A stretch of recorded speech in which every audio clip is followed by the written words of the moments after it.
जैसा हम लोग बार बार कहते हैं कि इस देश में एक ईडी पार्टी है जिसका जीवन ईडी में बसता है, जिसकी सांसें ईडी से चलती हैं, जो ईडी पार्टी ईडी के जरिए पूरे देश में लोकतंत्र पर कब्जा करना चाहती है, राजनीतिक दलों पर कब्जा करना चाहती है, राजनीतिक दलों के नेताओं को प्रताड़ित करना चाहती है। वही ईडी पार्टी जिसने अरविंद केजरीवाल को जेल में डाला, मनीष सिसोदिया को जेल में डाला, सत्येंद्र जैन को जेल में डाला, मुझे पकड़ के जेल में डाला, अब जब उनको कुछ नहीं मिल रहा है तो कायरों की तरीके से हमारे नेताओं पर फिर से उन्होंने हमला शुरू कर दिया। कभी संजीव अरोड़ा को पकड़ के जेल में डाल रहे हैं, कभी किसी के खिलाफ छापेमारी कर रहे हैं। एक को तो अशोक मित्तल को छापा मार के तोड़ के लेके चले ही गए। और अभी जो दीपक सिंगला है, आम आदमी पार्टी के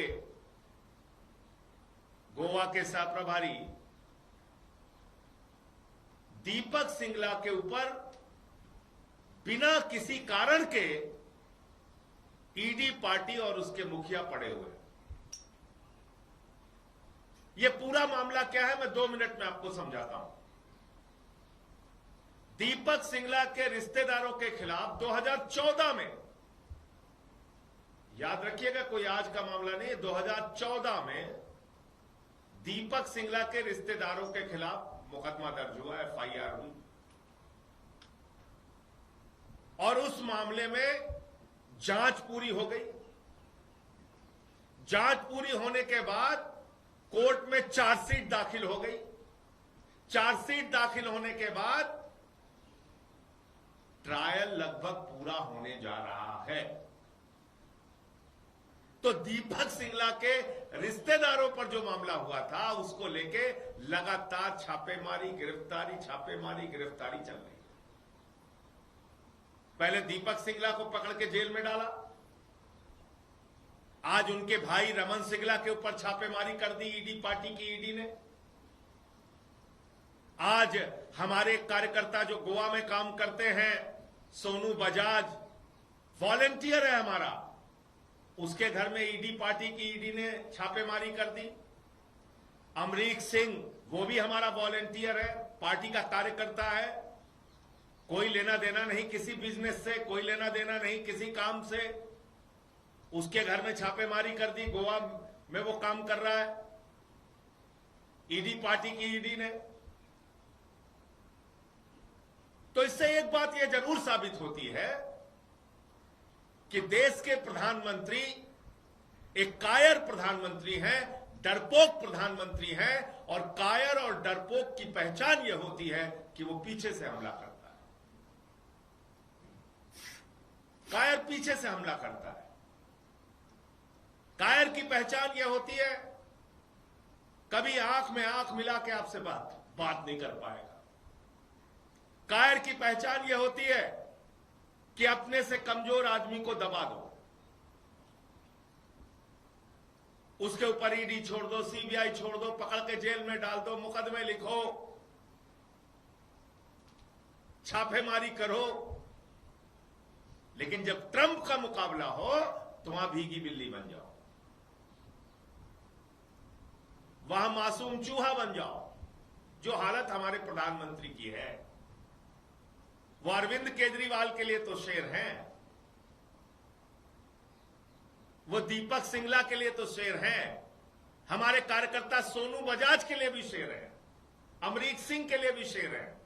लेकिन ट्रंप के आगे मासूम चूहा है, भीगी बिल्ली है, वहां आवाज नहीं निकलती। जहां देश के प्रतिष्ठा और सम्मान को बचाने की जरूरत होती है, वहां प्रधानमंत्री खामोश हो जाते हैं। 3 भारतीयों की हत्या हुई, अमेरिका की सेना ने हत्या किया, उस पर कुछ नहीं बोलते। तो इसलिए मैं ईडी पार्टी के मुखिया मोदी जी से कहना चाहता हूं, मोदी मोदी जी, ये ईडी खेलना बंद कीजिए। आम आदमी पार्टी के कार्यकर्ता जिनका दीपक सिंगला के बिजनेस से कोई लेना देना नहीं है, उन पे अब छापेमारी करा रहे हैं। दीपक सिंगला और उनके भाई पे छापेमारी करा रहे हैं ऐसे केस में जिसका ट्रायल लगभग पूरा होने जा रहा है। तो पूरा देश आपकी सच्चाई देख रहा है। आप आम आदमी पार्टी को तोड़ने के लिए, कमजोर करने के लिए हर हथकंडे अपनाते हो, हर हथकंडे। और एक ही बात कही जाती है इन लोगों से, जिनके यहां भी छापेमारी होती है, जिनको पकड़ के लाया जाता है, उनके ऊपर एक ही दबाव बनाया जाता है, बीजेपी के साथ आ जाओ, वॉशिंग मशीन में धुल देंगे। बीजेपी के साथ आ जाओ, तुम्हारे ऊपर जितने भी आरोप हम लगा रहे हैं वो पलट जाएंगे, वो सब खत्म हो जाएंगे। तो आज जिस प्रकार से दीपक सिंगला के भाई और उनके ससुर और आम आदमी पार्टी के कार्यकर्ताओं पर फिर से ईडी पार्टी ने ईडी भेजकर रेड करवाई है, छापेमारी करवाई है, आम आदमी पार्टी इसकी घोर भर्त्सना करती है और ये बताना चाहती है ईडी पार्टी के मुखिया को कि आपकी इन कार्रवाइयों से ना हम डरने वाले हैं, ना झुकने वाले हैं। आपका डट के मुकाबला करेंगे और आपके नीतियों के खिलाफ लगातार बोलेंगे। आप लोग चंदा चोर हो, आप लोग पेपर लीक कराने वाले लोग हो, आप लोग अडानी के जरिए देश में भ्रष्टाचार फैलाने वाले लोग हो। आपकी कोई हैसियत नहीं है कि आप किसी दूसरे को बुरा कह सको, गलत कह सको। आप तो खुद सर से लेके पांव तक भ्रष्टाचार में डूबे हुए हो। आप लोगों ने तो प्रभु श्री राम तक को नहीं छोड़ा, उनके मंदिर के चढ़ावे तक में चोरी कर ली, जमीन में घोटाला कर लिया। शर्म आती है। आप लोग इस देश में एक राजनीतिक दल के रूप में काम कर रहे हैं। मुझे इतनी बात कहनी थी, आप अपनी बात पूछ सकते हैं। सर, आपने दबाव की बात की, इससे